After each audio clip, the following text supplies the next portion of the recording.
derived from Latin. Today they cover half the world. As for the ancient Romans, the boundaries of their state encompassed their entire civilization. The Roman peace, or Pax Romana, serves as the first example of globalization. Let's take a walk across 12 centuries of the Roman history. And yes, those numerals are also a Roman legacy.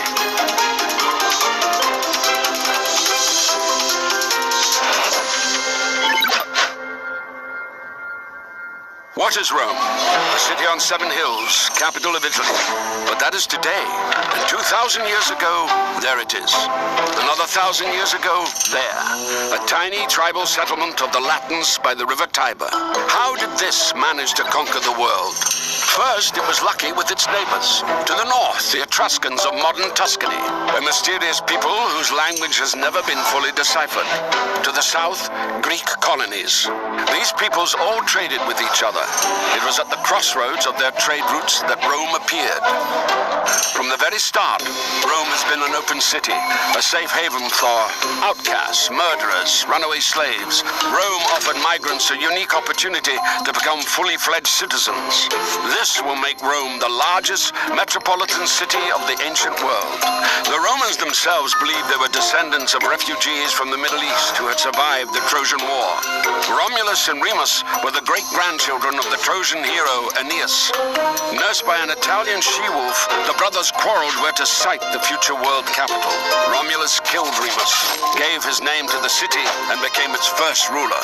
As legend has it, there were 7 kings, each of which enjoyed a lengthy reign and left some beneficial legacy. A calendar, a sewer system, or the Capitolium, a temple to the senior god Jupiter. Much of what the Romans later became famous for, aqueducts, bridges, perhaps even the gladiatorial games, were borrowed from the Etruscans. This people had invented the Latin alphabet by adapting the Greek letters for their own needs. It's not surprising that their last kings were Etruscan. Rome borrowed her military and government organization from them, while maintaining her stern, patriarchal simplicity. In 509, Rome was shaken by a sex scandal. The son of King Tarquin the Proud raped the chaste Lucretia. Tarquin was expelled, making him the last king of Rome.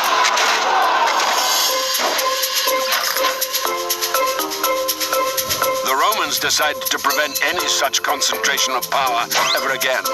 From 509 onwards, they elected 2 consuls to serve a year apiece, instead of a monarch. The consuls were controlled by the Senate. This consisted of 300 fathers, patres in Latin, hence the term patricians. Those not so lucky to be born into the right families joined the plebs. Even if they were as rich as patricians, they were not entitled to take up positions in the state.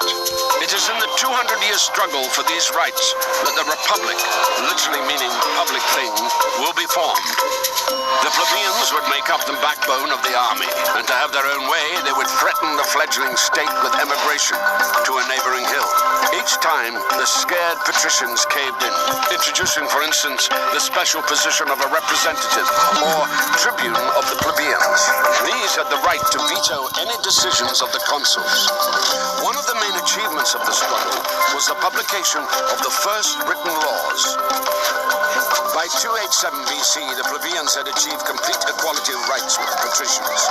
The unity of Rome found its best expression in the formula Senatus Populusque Romanus, the Senate and the Roman people, which still adorns the manhole covers in Rome.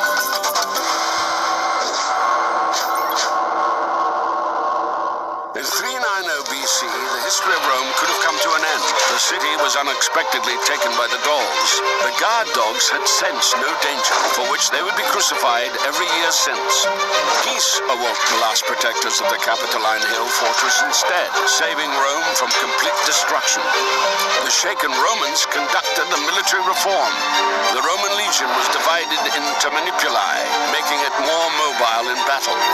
The Roman army spent the next 100 years in constant wars. Instead of simply imposing a tribute on the conquered, the Romans would enter into a treaty of alliance with them, and the loyal allies supply Rome with a never-ending stream of recruits. Thanks to this, the Roman legions were able to stand their ground in battle with the most efficient fighting force of the time, the all-conquering Macedonian phalanx, led by Pyrrhus, a relative of Alexander the Great. The last stronghold of resistance in Italy, the Greek city of Tarentum, then hired the most costly and celebrated contemporary warlord of the time to defend against Roman expansion. Having conquered Tarentum and reached Sicily, Rome now had to take on a much more dangerous adversary, Carthage, lord of the Mediterranean.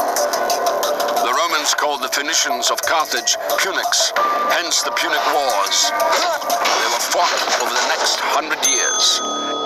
In 149 BC, Rome had taken the greater part of Punic territory and that of their allies, but after each defeat, the trading power of Carthage would rapidly recover.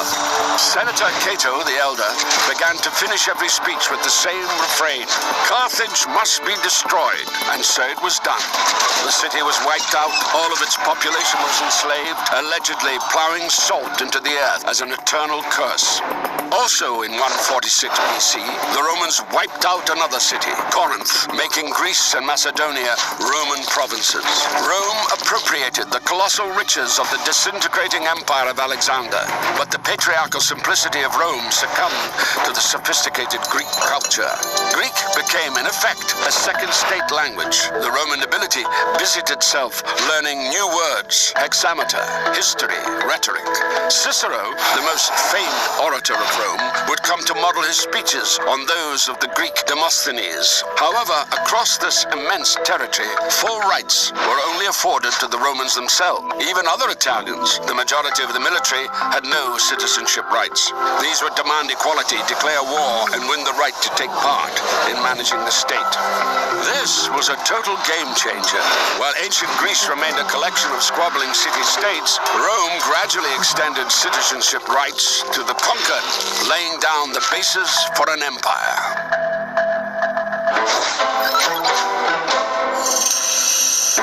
Having conquered half the world, Rome fell victim to globalization. Cheap grain and an inflow of unpaid slave labor bankrupted the small farmers. These rushed into the cities and joined the ranks of the proletariat, those who have nothing to lose except their own offspring. At the same time, the rich grew 100 times richer, having bought land from the ruined peasants for a song. Previously united, the Senate and the Roman people split into two hostile camps. The tribunes of the people, the Gracchi brothers, would try to reconcile them. They proposed granting excess public lands to the impoverished peasants and suggested free distributions of bread to the poor. The disgruntled senators decided to suppress the Gracchi movement by force, killing the brothers and several thousand of their allies. Rome was gripped by civil wars. Social mobility for the proletariat was offered by Gaius Marius, a popular general. He began enrolling the proletariat into the army with a promise of a grant of land at the end of service. This would make the legions personally devoted to their generals. In 49 BC, two outstanding generals fought over Rome. Gnaeus Pompeius had won the eastern provinces for Rome, including restless Judea, cleared the Mediterranean of piracy, defeated Spartacus' slave revolt, and justifiably added the title Great to his name. Gaius Julius Caesar had conquered Gaul. Nowadays, they would call it genocide. He butchered 1 million Gauls and enslaved as many more. He went on to defeat the Germans and then invaded Britain. According to the law, a general had to dismiss his legions before returning to Rome, and in return have his moment of glory, a triumphal entry into the capital to the applause of the citizens. Caesar performed a hitherto unseen maneuver. He refused to submit to the Senate, and having crossed the Italian border, the river Rubicon, marched his legions to Rome. It would take him several years to defeat Pompey the Great and his other rivals, pitting Roman legions against each other.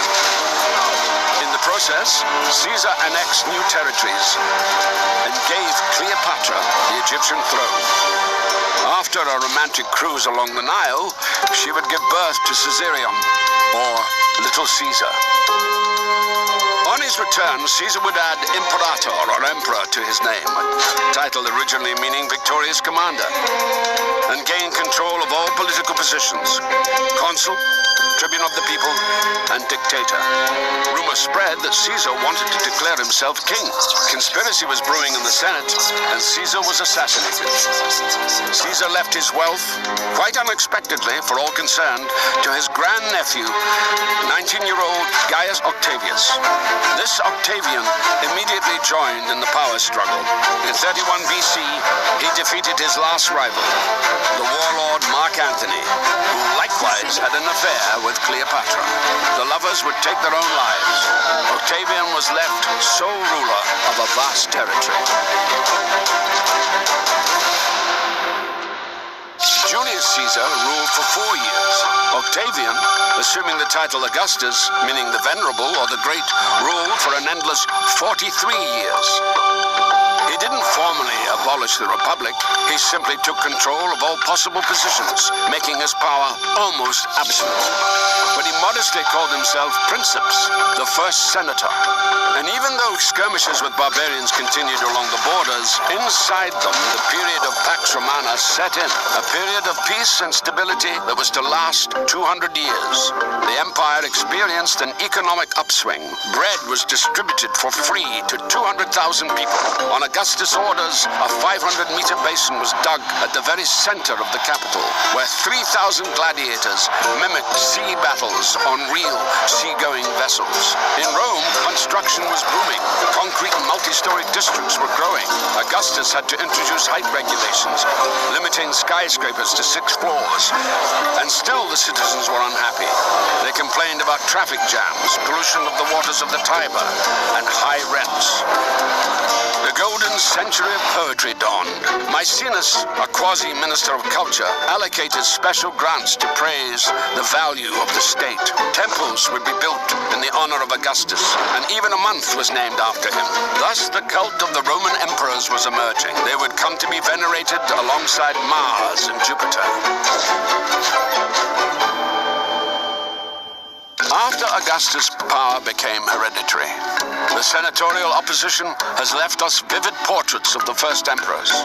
Suspicious Tiberius unleashed terror under the pretext of the law on treason. Under this law, any action could be deemed offensive. It was enough not to sufficiently praise the emperor or pay at a brothel with coins bearing his portrait. In distant Judea, a preacher refusing to worship the emperor as God was crucified. Caligula wanted to make his horse a consul. A scholar and gourmet, Claudius, was too occupied with feasting and the reforming of the alphabet to keep an eye on court intrigue.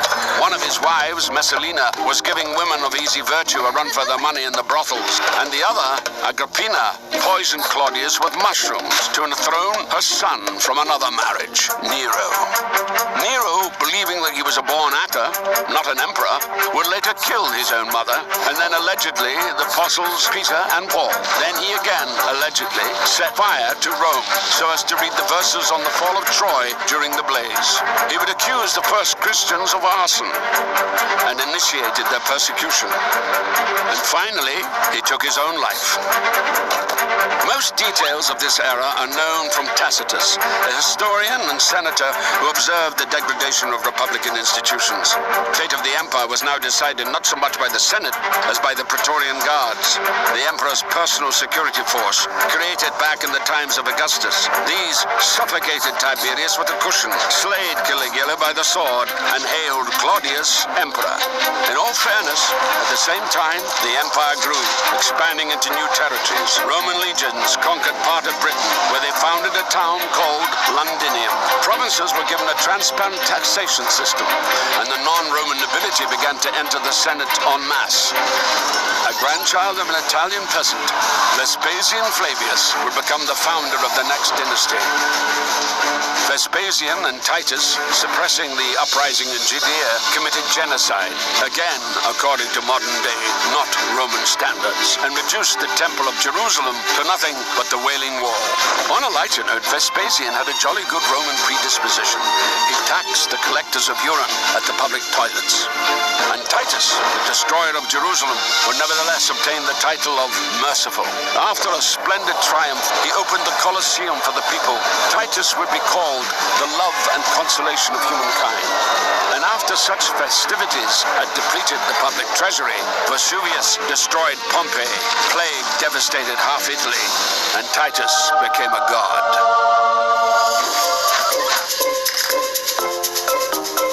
The 2nd century would go down in history as the era of the good emperors. Trajan was considered by his contemporaries the best emperor ever. Rome became a million-strong city, and the empire reached its largest extent. Rome connected her new territories via a network of paved roads. This system still determines the transport map of Europe. After Trajan's conquest, Hadrian busied himself with defense, erecting massive fortifications in Britain and between the Rhine and the Danube. Pantheon was built in Rome, the first temple to be topped by a massive dome, a real architectural sensation of the day, dedicated to all the gods. Hadrian would also include his lover among them, the young Antinius. More of his images have survived than of any Roman. The last good emperor, the throned philosopher, Marcus Aurelius, would spend most of his reign on military expeditions. In between battles, he wrote his manifesto for Stoic philosophy, Meditations.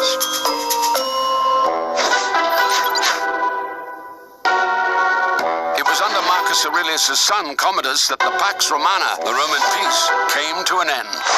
He preferred a gladiator's glory to the affairs of state. Conspirators had the emperor strangled by a fellow fighter, the slave Narcissus. Rome sank into chaos. The next 100 years brought a sequence of random emperors proclaimed by the army, taking their turn on the throne, were a liberated slave, a fortune seeker who bought the throne at an auction, General Punic descent who would place statues of the former enemy, Hannibal all over the empire, a Syrian priest of the sun, and a former shepherd who owed his popularity to his powerful physique. In 212, Emperor Caracalla, half North African, half Syrian, granted Roman citizenship to nearly all free subjects of the empire. The idea that you could be a Roman in Judea, in Africa, or any other corner of the empire at all might well be the main legacy of Rome still in use today. By mid-century, Rome was already in the midst of such a crisis that the whole provinces were starting to split off. The Gauls, for instance, proclaimed an empire of their own. Order would be restored by the son of a liberated slave, Diocletian. Having started his career as a soldier, he would end up an absolute monarch, an astonishing example of social mobility. Diocletian split the empire into four, with 4 co-rulers at 4 capitals, situated closer to the frontier. Rome lost its significance. The Senate became a town council. The country was now ruled by an army of officials personally reporting to the emperor. Thus, the ancient world centered around the concept of a free community, and free citizens came to an end. From the princeps, the first senator, the emperor had become the dominus, a title by which slaves addressed their masters. The citizen became a subject, the warrior turned into a soldier, and the farmer a semi-serf. Diocletian himself resigned from the post of emperor 20 years later and went off to his estate to grow cabbages. After Diocletian's departure, the co-rulers were fighting for power. Constantine, the future Saint Constantine the Great, emerging victorious. Before the crucial battle for Rome, he allegedly had a vision of a cross. After this, he made all religions equal. After 300 years of persecutions, the Christians came out of the catacombs and were now entitled to build churches alongside the temples of Augustus and Mars. Constantine would take the cross from Jerusalem to the new capital of the Roman Empire, Constantinople. Theodosius I would make Christianity the official religion and begin to destroy the ancient temples. He would also be the last emperor of a united Roman Empire. His sons split the empire into west and east. The eastern half would live another 1,000 years and is known to us as Byzantium. The western part would fall victim to the great migration of peoples. Rome, founded by migrants, would fall to the onslaught of a new wave of refugees. Ironically, the last ruler of Rome would be called Romulus.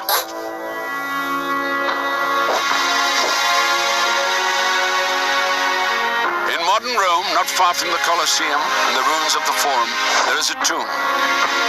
Its occupant was neither emperor nor senator, but a simple baker called Eurysakes.